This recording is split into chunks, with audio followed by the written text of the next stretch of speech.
Hey guys, welcome to another week of The Bookseller, brought to you by Eventide Entertainment. This week I'm bringing you the first book review of November, Scythe by Neal Shusterman.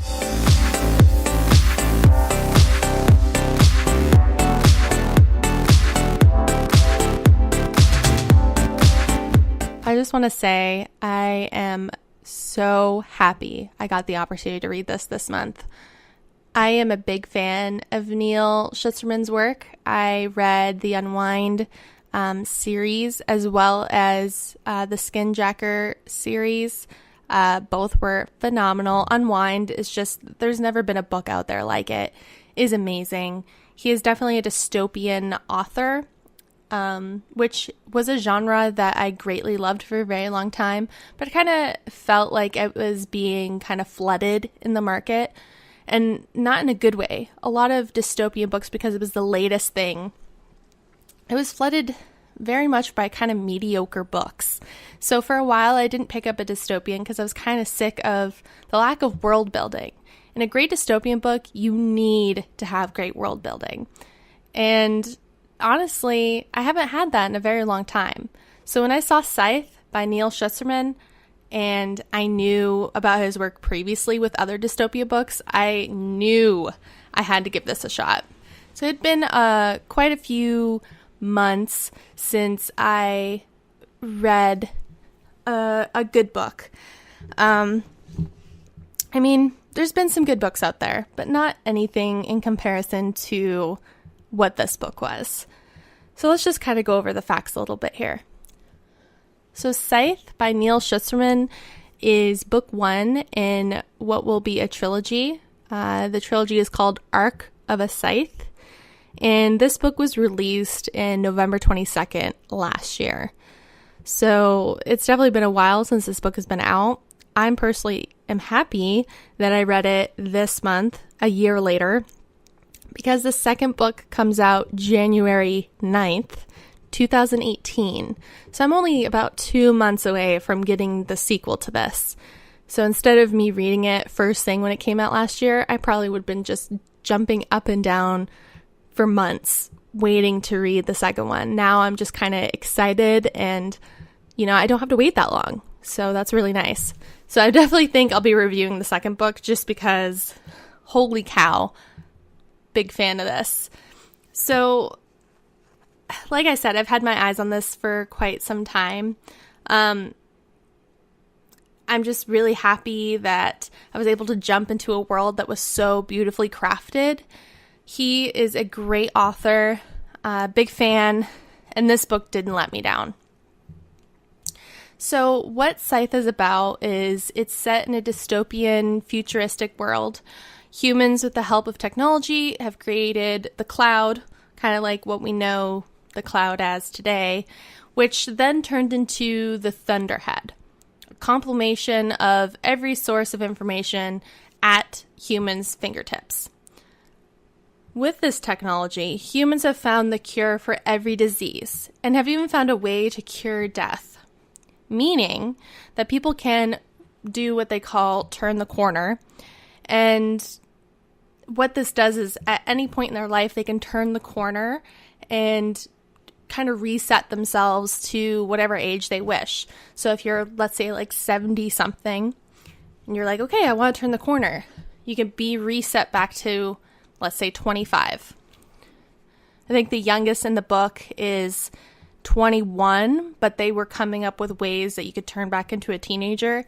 And there was kind of a joke like, who would want to turn the corner and go back to being a teenager? So basically, there's like a lot of people in this world that are like 200, 300 years old. Nobody dies. Even with accidents like being hit by a bus or falling from a building, you don't die. Instead, you're taken to a revival center and are back to normal within a few days. I'm not sure what the process is exactly, especially if you're like a pancake on the ground. But for some reason, they're able to get people back to normal within a few days. So being that nobody ever dies, this leads to overpopulation, obviously. So the Thunderhead, which is kind of the governing body right now, and has been claimed to be the perfect entity to rule because it knows exactly the conditions for the weather, what's best to fly in, what roads need to be fixed and when. It's just really good about sensing things and taking care of it. Politicians were done away with many years ago, so there's none of that BS anymore. And another thing that the Thunderhead does is it gives a percentage of how many humans need to die each year to keep the population under control. Because nobody dies, I mean, obviously we have to find ways to kill people. So this leads to Scythes. So Scythes are chosen individuals who have a greater sense of morality, more so than other humans. And they randomly choose citizens to be killed. So they can't show bias. They can't, only kill one sort of race or poor people or rich people. They have to kind of be very diverse in who they kill. And I believe it's every 3 or 4 months, they have kind of this meeting where all the Scythes get together and they kind of go over all the Scythes numbers, like how many people they've killed, from what populations, just to kind of keep that under control because they want to do this in the most humane way possible. And usually when a family member is killed, the rest of the family gets what they call immunity for a year. So they won't be selected by a Scythe to be killed within that year. So the way they kill people, I mean, there's a variety of ways. They're trained in so many ways to kill people. Humanely is kind of their go-to. There are Scythes out there, though, that aren't really good Scythes. I mean, obviously, it's kind of crazy. These people are going around killing people. But at the same time, there's like the good Scythes, or the ones that are more centered in morality. That choose more humane ways to kill. Like, you've been selected to be gleaned, which is what they call killing. You've been chosen to be gleaned because back in the age of morality, there was 3% automobile accidents, and you have these certain traits that kind of make me believe that you would have been one of those people. So then they glean them. And then their family gets immunity, and yeah. And you can't stop a gleaning from happening. You have to just kind of accept it. If you run away or you try to evade being gleaned, then your whole family gets gleaned. So that's kind of an incentive, like, don't do that. You also can't kill a Scythe. If you do that, you also get gleaned. So really, Scythes are like the people that have the final say for life or death.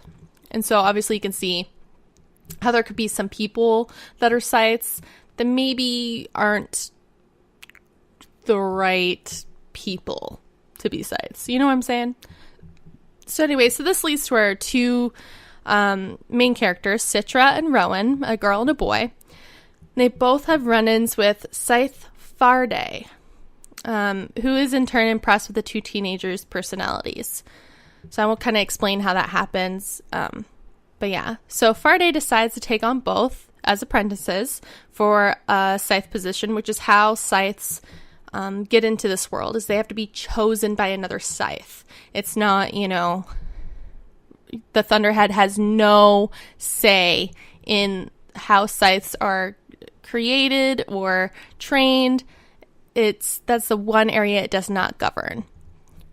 So Farday, he takes both of these, Citra and Rowan, as apprentices, and they learn more about the society that Scythes are ruled by. They train in combat, compassion, and common sense. There are several tests that they're required to perform at the conclaves where all the Scythes meet every 3 or 4 months. And the best apprentice will become a full-fledged Scythe, granting them and their family immunity from death. So if you're chosen to be a Scythe and you complete the training, your whole family has immunity forever. So that's kind of nice. All right, so we kind of talked about what the book's about. I tried not to give anything away. Obviously, this is the first book in a trilogy, I believe is what the whole series is going to be. So I've said this before, but the first book in a trilogy is always going to be about character development, world building. That's a necessity. If you read the first book and you have no idea what kind of world it is, there's no description of like laws, or you just don't get a clear picture, that's not a good book, in my opinion. I mean, even in historical fiction books, you need world building. So world building isn't just for dystopians, but dystopian novels really need to world build. So for like maybe the first 150 pages, there's a great deal of information about the world that these people live in and what the Scythes do. And I've seen a couple of reviews, and a lot of people were like, oh, this was boring because of that. And it's like, what are you looking for? Because I'm pretty sure if there wasn't world building, there wasn't character development, people would be complaining about the other side. So yes, it was slow. I wouldn't say it was boring. I love world building. I love descriptions. I wouldn't say it was boring. I would say it's slow, and you kind of, with every book, books start off slow. They got to pull you in slowly. And this one was no exception. It's necessary, though, to take it slow in the beginning. You can't just throw a bunch of information at people, because stuff doesn't stick that way. So, I've read a lot of dystopian novels. If it doesn't have a clear vision of what the world is being created by the author, I won't be immersed or captivated, and I'll think your book is boring and kind of a joke. I could think of a novel off the top of my head, very, very popular in YA. I was not a fan because it didn't feel original. It was generic, not a lot of world building. It's a very popular novel, Shatter Me. People love that series. I was not a fan, and I know a lot of people were. I only read the first book, but I couldn't get over the first book because of the lack of world building.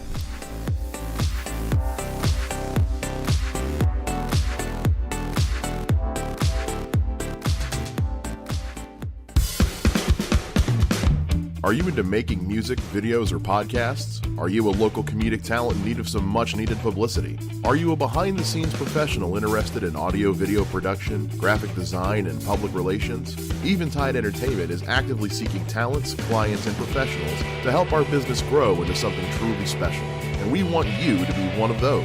For more information, go to facebook.com/Eventide Entertainment or send us an email at eventideent@gmail.com. Nerd Versus, Mondays at 9 a.m. on the Eventide Entertainment podcast feed.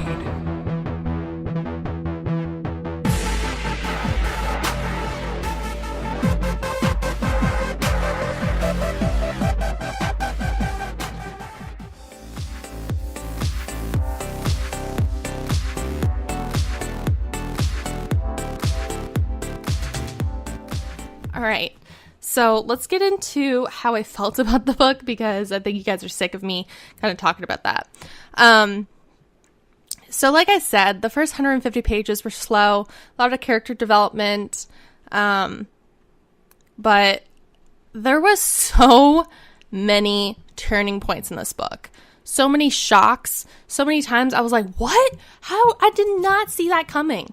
And a little fun fact about me, I like to read a lot when I'm in the bath. That's kind of my happy place, and I get a lot done. I've never dropped a book into water.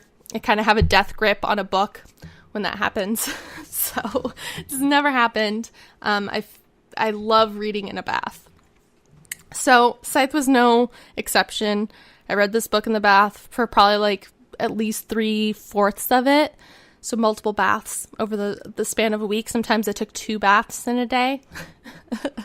But actually what I started doing after the first couple big, like, wham, unpredictable turning points is I started sticky noting them. And The first one, I have my book right in front of me. The first one happens around 150 pages in. That was kind of like a, oh my God, what? And from there was 8 more till the end of the book. So I don't understand how people say it was slow, because after you get through the first 150 pages, I just could not put this down. I was constantly being like, what's going to happen? Oh my God, I had no idea. I'm predictable. Not to say that I'm really good at predicting books, but I can see when an author is alluding to something. There's a lot of foreshadowing, a lot of literary devices that you can pick up on when you notice that, oh, interesting, why is he mentioning this a couple times? Like, I should take note. This book, I mean, oh my gosh. So many times I was like, I did not see that coming. There was a couple times I was like, okay, what?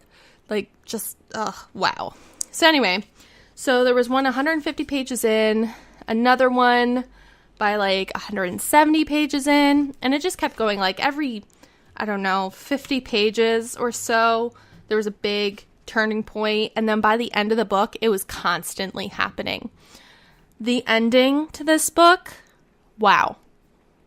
Beautiful. One of the biggest, not even a cliffhanger in a bad way, but just like a holy guacamole. Did that really just happen? Is this how this is going to end for this book? Oh my gosh, I cannot wait to read the next one. I wish I could tell you about some of the twists, but it would give so much away. Oh man, so well done. I'm really impressed. I want to read it again. I rented this from the library though, and it's due in a couple days, but oh my goodness. Okay, so obviously I was really captivated by this book, and I love the twists and turns. Very unpredictable. A lot of fun to read. Definitely, I mean, it's YA, so YA is young adults, kind of targeted towards people that are within like high school to young adult ages, like in their early 20s. I've known tons of people though that read YA all the way up to like 50s, 60s. So it really doesn't matter. It's really about the author, what you like about the author. Yes, the characters in this book are about 17, 18, but at the same time, I did not feel like it was a YA book. It felt like an adult fantasy. The concept was original. I love the idea of, morality, good versus bad, like what makes someone more moral than another. Kind of seeing the differences in the Scythes and how they vision the world. At the beginning of each chapter, there's diary entries from Scythes. So Scythes have to, every single day, they have to write down about their day, like whatever they want to write about. And there's just some that were really kind of like just really hit home to today's world, and definitely some shadowing there. I want to read one of them to you. It was just really well done. So, like I said, Scythes, they have to write in their books, their diaries, and all of this is like public information, so people can look these up themselves and see what Scythes are like. So, all right, so I think I'm going to read you one. Okay, yeah, here we go. Gleanings should be iconic. They should be memorable. They should have the legendary power of the greatness battles of the mortal age, passed down by word of mouth, becoming as immortal as we are. That is, after all, why we Scythes are here, to keep us connected to our past, tethered to morality. Yes, most of us will live forever, but some of us, thanks to the Scythedom, will not. For those who will be gleaned, do we not, at the very least, owe them a spectacular end? So that's one. At the beginning of every chapter, there's a a diary entry from a variety of sites. So you don't just get like one site's entry. Let's see. All right, here's another one. We are not the same beings we once were. Consider our inability to grasp literature, most entertainment from mortal age. To us, the things that stirred mortal human emotions are incomprehensible. Only stories of love pass through our post-mortal filter, and yet even then, we are baffled by the intensity of longing and loss that threatens those mortal tales of love.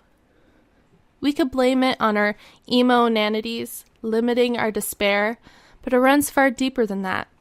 Mortals fantasized that love was eternal and its loss unimaginable. Now we know that neither is true. Love remained mortal while we became eternal. Only Scythes can equalize that. But everyone knows the chance of being gleaned in this, or even the next millennium, is so low as to be ignored. We are not the same beings we once were. So then, if we are no longer human, what are we? So, definitely big points of morality. Like I said, there was some people that kind of didn't like how slow it was. They also didn't like how it seemed kind of black and white. Yes, obviously, morality is very, good and bad. Evil versus good. The thing is, though, it didn't take on cliches. It wasn't a cliche novel. It was new. It was inventive. I've never read something like this. I am very much impressed with this book. I'm probably going to buy it. Definitely can't wait for the second one. I'm looking forward to it very, very, very much. I'm even going to post a very long review of this on my Goodreads. So if you want to know more about how I felt about this, please look up my Goodreads and check it out. I am so happy I read this. Wow. Amazing. So, yeah. I'm kind of sitting here in awe because even when I closed the book, I was just like, that was one of the greatest first books in a trilogy I have read in a very long time. I don't want to say ever. It's definitely in my top 5. One of my favorite books, for sure. Neal, you sure as hell know how to write a dystopian novel. If this novel interests you at all, please check it out. It was so well done. The cover for the second one is breathtaking, and I love what they did. I want to talk about it, but I can't because even the book cover is like, ah! So if you have read Scythe and you did enjoy this review, you should check Unwind. That book is probably also in my top 5. I mean, boys, men, girls, women, everybody will love these books. Even the reviews on there, like I said, there has been a few people that were kind of perturbed at how boring it was. I mean, I read American Gods. I thought that was boring. So take it for what you will.